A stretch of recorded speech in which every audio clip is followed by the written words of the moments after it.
मुश्किलें तो दिल के इरादों को आजमाती है। कोरोना ने भी आजमाया, लेकिन इस आपदा को प्रधानमंत्री मोदी ने अवसर में बदलने की ठान ली।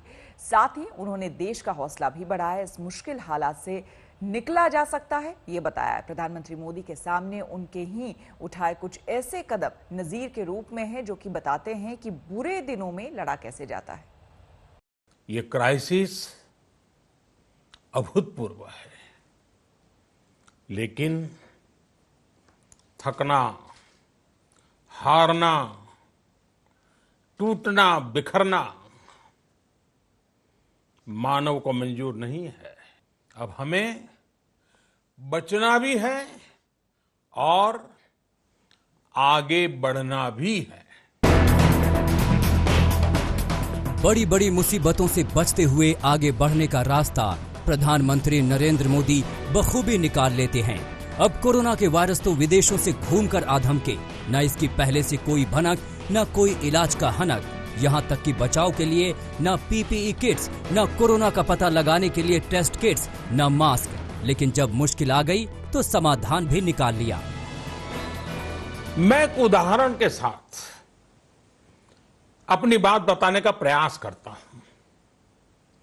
जब कोरोना संकट शुरू हुआ, तब भारत में एक भी पीपीई किट नहीं बनती थी। N95 मास्क का भारत में नाम मात्र उत्पादन होता था।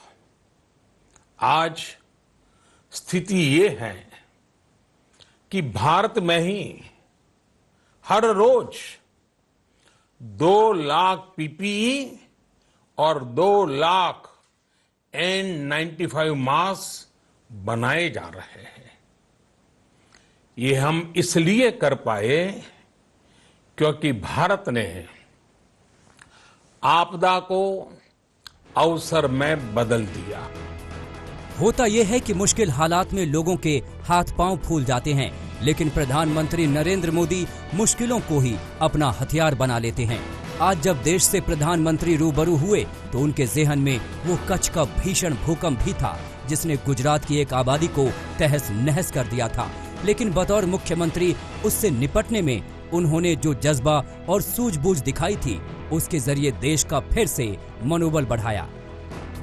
मैंने अपनी आंखों के सामने कच्छ भूकंप के वो दिन देखे हैं। ऐसा लगता था मानो कच्छ मौत की चादर ओढ़कर सो गया हो। उस परिस्थिति में कोई सोच भी नहीं सकता था कि कभी हालत बदल पाएंगे। लेकिन देखते ही देखते कच्छ उठ खड़ा हुआ, कच्छ चल पड़ा, कच्छ बढ़ चला। यही हम भारतीयों की संकल्प शक्ति है। हम ठान लें तो कोई लक्ष्य असंभव नहीं। हालात चाहे जितने खराब हों, लेकिन वही देश आगे बढ़ता है जो मुश्किलों से टूटता नहीं, बल्कि उसमें नया रास्ता निकालता है। अपने लिए ही नहीं, बल्कि दूसरों के लिए। हिंदुस्तान के स्वाभाविक शक्ति को प्रधानमंत्री मोदी ने चिन्हित किया और बीते दिनों से लेकर इस कोरोना काल के उदाहरण से बताया कि देश कैसे आगे बढ़ता है। भारत की प्रगति में तो हमेशा विश्व की प्रगति समाहित रही है। जब भारत खुले में शौच से मुक्त होता है तो दुनिया की तस्वीर भी बदलती है। टीबी हो, कुपोषण हो, पोलियो हो, भारत के अभियानों का असर दुनिया पर पड़ता ही है। प्रधानमंत्री मोदी ने जो पहली बार कहा था, वो फिर से दोहराया कि कोरोना से लड़ने की बुनियादी जरूरत मास्क पहनना और 2 गज की दूरी बनाकर रखना है। लेकिन इसके साथ ये भी साफ कर दिया कि विकास की यात्रा अब रुकेगी नहीं। आज तक ब्यूरो।